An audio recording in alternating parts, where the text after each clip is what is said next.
Have you ever stayed silent in a room, not because you had nothing to say, but because you were afraid of saying it wrong? Have you ever felt the burn of someone's laughter, not because your idea was foolish, but because your English wasn't good enough? They don't tell you this in school. English isn't just a language, it's a mirror. It reflects your fears, your shame, your identity, and your strength. It's not the grammar that breaks people. It's the moment someone laughs and you start to believe them. But what if that moment didn't destroy you? What if it became the fuel that changed everything? This isn't just a story about learning English. It's about reclaiming your voice. It's about the painful journey from being laughed at to using that same language to build a life abroad, earn respect, and transform from the inside out. If you've ever felt stuck, invisible, ashamed of your English, then this story is for you. Stay until the end, because the voice you're afraid to use might be the exact voice that opens your future. He stood there, barely 20, holding a paper cup of coffee that had already gone cold. A circle of classmates laughed, not cruelly, just carelessly. When he said the word vegetables as way to blaze, it was supposed to be a simple sentence. But the moment the word left his mouth, something inside him shattered a little. He smiled on the outside, but inside, he wanted to disappear. No one noticed the way he swallowed his voice after that. He kept nodding, laughing politely, pretending it was fine. But in his chest, an invisible fog began to grow. Thick, silent, heavy. He didn't cry. He didn't speak. He just stopped trying for the rest of that day. It's strange how one syllable can make you feel like your whole soul is wrong. That night he replayed the moment over and over in his head, like a broken record, the way their shoulders shook with laughter, the way someone whispered, "What did he just say?" He whispered back to himself, "Maybe English isn't for people like me." And just like that, his dream of fluency cracked under the weight of humiliation. But here's the thing, shame doesn't just destroy, it also plants seeds. He stared at his reflection in the bathroom mirror for a long time that night. His lips moved almost silently. My voice has value. It didn't feel true, not yet, but something inside him wanted to believe it, and that wanting was the beginning of everything. Instead of giving up, he opened a notebook and wrote one sentence in English. "I want to speak without fear." Then another, and another. They weren't perfect, but they were his. That night, he made a silent promise to his future self. I will not stay small. He didn't know how, but he knew why. That was enough for now. If you're reading this, maybe you've been there too. Frozen in a room full of voices, your confidence dripping out word by word. Maybe you've whispered your English to yourself because speaking out loud felt like exposure. That feeling, that tightening in your chest, that's not weakness. That's your story trying to break free. And when stories break free, shame starts to lose its power. Let's try something right now. Say softly, even if it feels strange, "My voice has value." Write one sentence in English that expresses how you felt the last time you held back. It could be, "I felt invisible," or "I wanted to run away." Say it. Write it.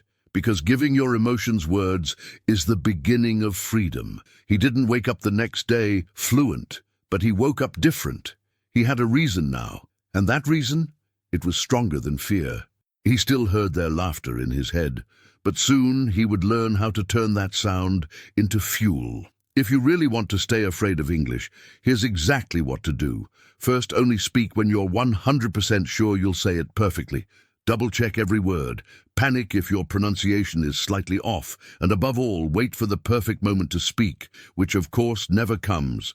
That way you stay safe, but also silent. If you want your shame to grow into a monster, here's the secret. Replay the moment they laughed at you, every night before you sleep. Analyze their smiles, their whispers, the awkward silence afterward. Let that memory live in your body like a ghost that never leaves. Forget that you can replace it, because now it controls you. Want to make zero progress? It's easy. Just avoid every conversation that might expose your English. Wait until your grammar is perfect before you even try. Tell yourself you're just being smart or careful. Meanwhile, watch others improve while you stay stuck behind the curtain. Here's how to stay stuck forever. Assume that everyone is secretly judging you, that every native speaker is laughing inside, that they notice every little mistake and secretly keep score. Now let that fear decide your life for you. It's the perfect prison, but let's break that for a second. What if just once you said an imperfect sentence on purpose? Seriously. Right now, something simple. I like coffee. I go park. Say it without fear. Say it with pride. Because freedom begins the moment you stop waiting to be perfect. Now go further. Take that memory, the one where they laughed, and replace it. Not by ignoring it, but by responding to it with power. Try this. Their laughter was noise. My English is my growth. Say it out loud, or write it down in your journal tonight. Because when you replace a memory, you rewrite your identity. Tonight, when you look in the mirror, don't just brush your teeth and go to sleep. Stand there, look into your own eyes, and speak for 10 seconds in English. It could be anything. Today I tried. I'm not afraid anymore. Mistakes are my teachers. This isn't about language. This is about claiming your voice. Every second you speak, you're stepping out of the trap. Most people are not cruel. They're kind. They're just distracted. If someone judged your English, it says more about their fear than your failure. So instead of assuming rejection, assume this. Most people are kind. Say it. Believe it. Use it as your foundation. Because if you want to stay trapped, keep hiding. But if you want to grow, speak. He was sitting alone on a park bench, eyes down, scrolling through English videos with no sound. He didn't want people to hear. He didn't want them to judge his level, his accent, his effort. But someone noticed, an older man walking slowly, with the calmness of someone who had seen pain before. He didn't ask any questions. He just sat beside him and said nothing for a while. Then, without looking up, he spoke. You look like someone who's trying and hiding. The boy laughed nervously. I'm just watching something. The man smiled as if he could hear the truth behind the lie. You're not afraid of English, he said softly. You're afraid of being seen trying. That sentence hit harder than any lesson, any textbook, any motivational video, because it was true, deeply, quietly true. The man didn't stop there. He added something that would echo for years. Your mistakes show courage. Their laughter shows fear. The boy didn't know how to respond, but inside something cracked, in a good way. For the first time he felt proud of his broken English, not because it was perfect, but because it was his. That night, he whispered those words to himself while brushing his teeth. Your mistakes show courage. He repeated them again in the shower, in bed, in his thoughts. The voice that used to say, you're not good enough, had a new competitor. A new sentence had entered his brain, and it was louder than shame. The next morning, he did something different. Instead of just listening, he shadowed a sentence from a podcast. I'm learning every day. He repeated it with a little more confidence. Then another. I'm not afraid of mistakes. This time, with emotion. It wasn't just practice anymore. It was declaration. That afternoon, he ordered coffee and made a small mistake. He said, I wants coffee. The cashier smiled kindly and said, You mean, I want coffee? The old version of him would have apologized, gone silent, maybe avoided that shop forever. But today, he smiled back and said, Yes, I want coffee, and I want to learn. That sentence, his own brave sentence, became his fuel. Sometimes you don't need a course or a class or a perfect plan. Sometimes all it takes is one sentence from a stranger who sees your effort. So here's a suggestion. Choose your sentence today. Say it out loud. Write it. Share it with someone who needs it. Because words can wound, but they can also ignite. And when the boy stood up from that bench, something had shifted. Not in his grammar, not in his vocabulary, but in his posture, in his voice, in his story. Because the real journey had just begun, both outward and inward. Here's something most people don't realize. Being laughed at feels like danger, not just emotionally, biologically. Your brain doesn't know the difference between a lion chasing you and a group of people laughing at your voice. The same stress hormones flood your system. The same panic lights up your nervous system. That's why it hurts so deeply, because your brain thinks you're under attack. When he heard them laugh at his English, it wasn't just embarrassment, it was identity rupture. His sense of self cracked, not because he was wrong, but because he felt exposed. In psychology, this is called social death. It's the fear of being rejected from the tribe. And for language learners, that fear isn't just symbolic. It becomes a wall they can't climb. But here's the truth. Your identity is not broken. It's just under construction. Let's go deeper.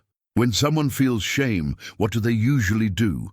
They go silent, they hide, they try to be invisible. But silence doesn't solve it. It only buries the emotion alive. And buried emotions turn into quiet anger, resentment, self-hate. That's why many English learners feel blocked. It's not grammar, it's pain.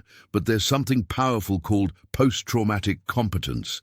It means that after emotional injury, some people rise higher than ever before. The pain that once made you hide can become the very thing that makes you speak. Think of every successful speaker who once froze. Every confident voice that was once a whisper. Their fire didn't come from comfort. It came from scars. He realized this one night while journaling in English. He wrote, "I'm not broken, I'm rebuilding." That one sentence became a turning point. Not just in language, but in life. It's not about removing the pain. It's about redirecting it. When you speak English after being laughed at, you're not just learning a language. You're rewriting your story. So here's your practice. Right now, say softly, "I am safe now." Close your eyes if you need to. Breathe into that sentence.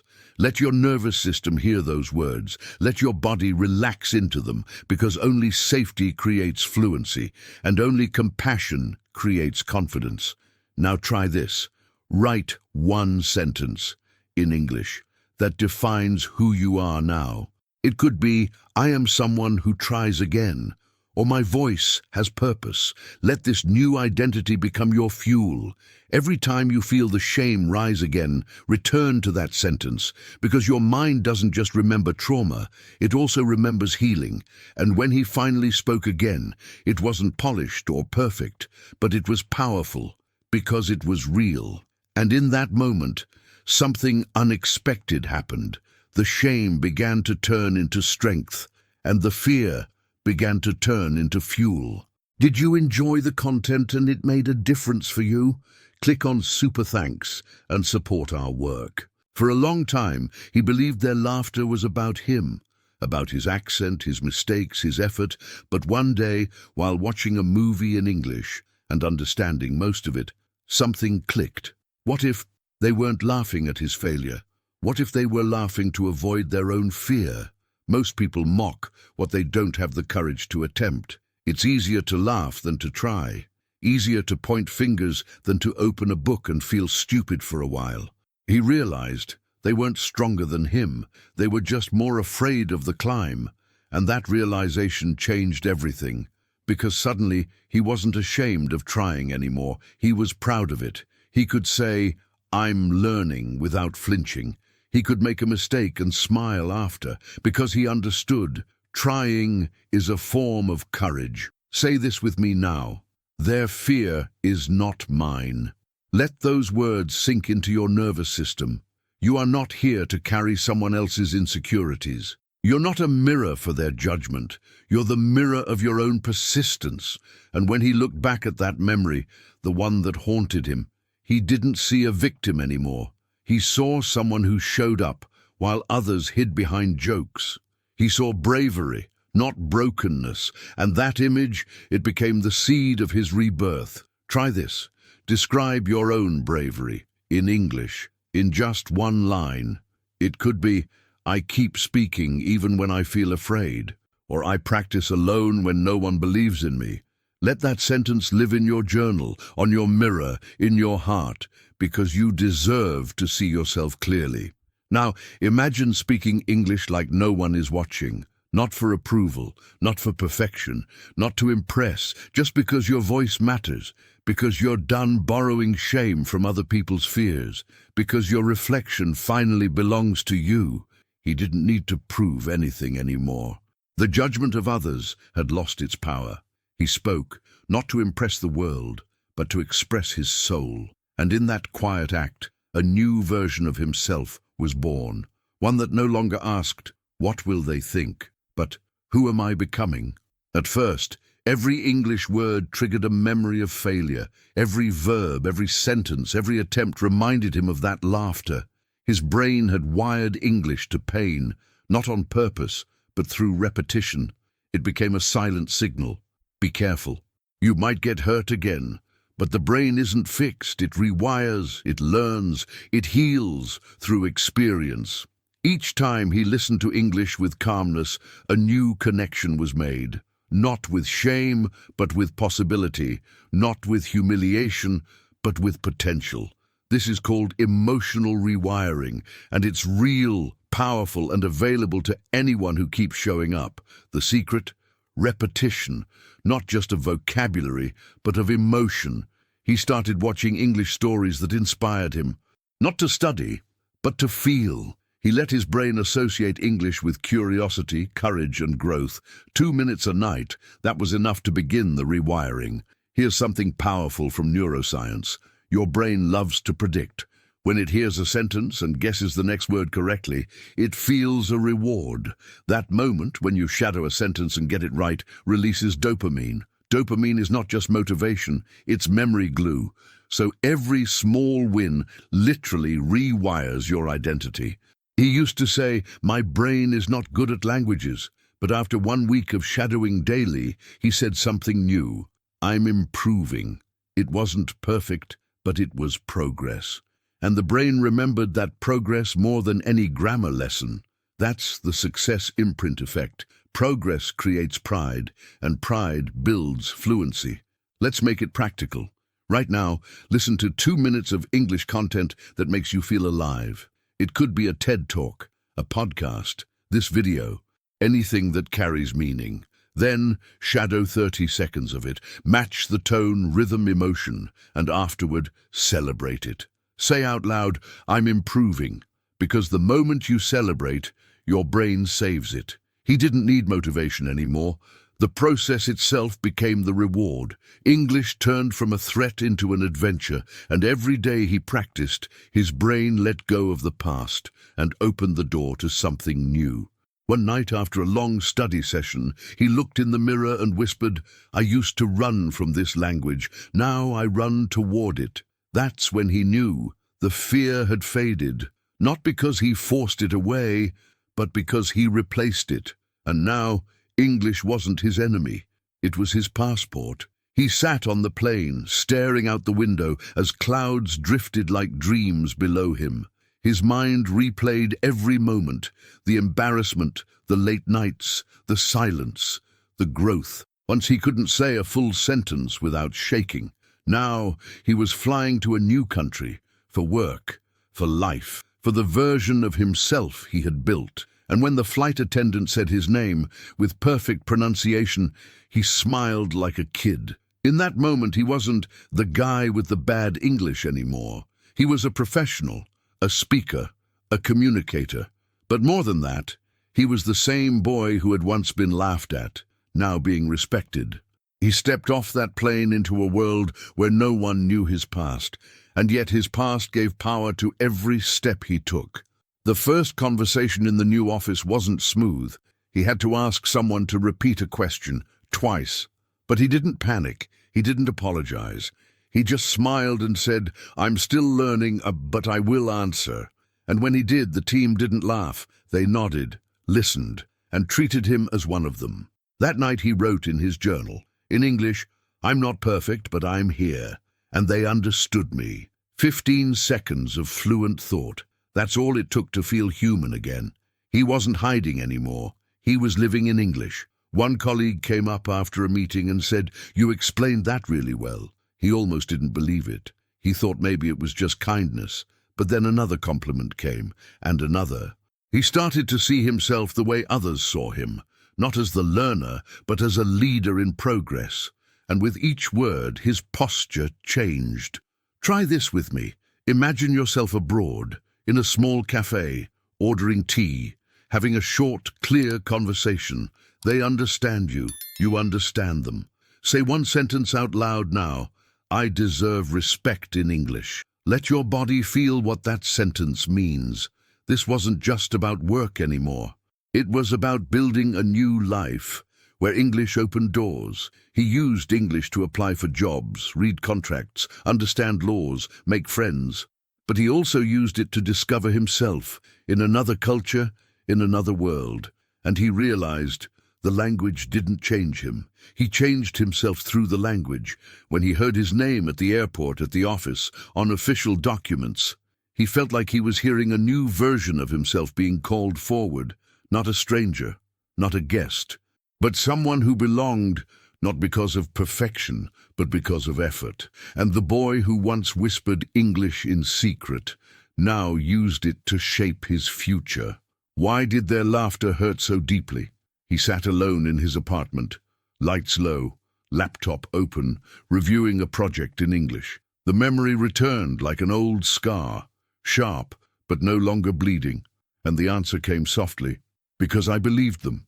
Not their words, but the lie underneath, that his voice wasn't enough. He stood up, walked to the mirror and whispered, "Their voice is not my truth." Say that now, softly, as if you're speaking to the younger version of you, because belief is powerful. It can destroy or rebuild, and he had chosen to rebuild. What changed me? It wasn't one big moment. It was the quiet work, done when no one was watching. The nights he listened and shadowed. The mornings he spoke out loud. The days he wanted to quit, but didn't. I chose growth over pride. Silence over reaction. Work over anger. Now it was time to reflect. Fully, honestly. He pressed record on his phone and began to speak. Not for social media, not for anyone else. Just to mark the journey. Hi, my name is Tainai, and I used to be afraid of English. But after 60 seconds, the fear had transformed into pride. Who did I become? He asked himself. Someone who works abroad. Someone who sends professional emails in English. Someone who gives presentations, leads meetings, applies for jobs without doubting his voice. Someone who rewrote his life, not in silence but in syllables. Declare this now. My English creates my future. He used to dream of speaking fluently. Now he dreams in English, thinks in it, feels through it. And not just to impress others, but to access a world that was once closed. His bills, paid in English, his resume, written in English, his identity, grown through English. And when people hear him now, they don't say, "You're not a native speaker." They say, "You speak so clearly. You sound confident." But more importantly, he says those things to himself because he doesn't need validation anymore. He's become the voice he was once searching for. So, what happens next? The laughter fades. The shame dissolves. But the purpose stays. The practice continues. And every day, the world opens a little more because he opened his mouth. And now, it's your turn. So now, it's your turn to ask the question, what will you do with the voice they tried to silence? Because this story isn't just mine. It belongs to anyone who's ever felt small in a classroom, who's held their tongue during a meeting, who's practiced alone in the dark, hoping to one day feel confident in English. You've seen now, English is not just grammar, it's not just vocabulary, it's a mirror of how you see yourself. And every time you speak, you're not just learning a language, you're rewriting your identity. So tell me in the comments, what moment made you doubt your English the most? And more importantly, what will you do about it now? Will you speak one sentence out loud today? Will you record your voice, even if it shakes? Will you write one line in your journal that says, "I'm not afraid anymore"? Because this isn't the end of the story. It's the beginning of yours. If this touched your heart, if it made you think, if it reminded you of your power, subscribe to this channel. Click the like button to let others find this message. Leave a comment to mark your turning point and activate notifications, because every video here isn't just English practice, it's personal growth in disguise. We're not here to speak perfectly. We're here to speak bravely, and that changes everything.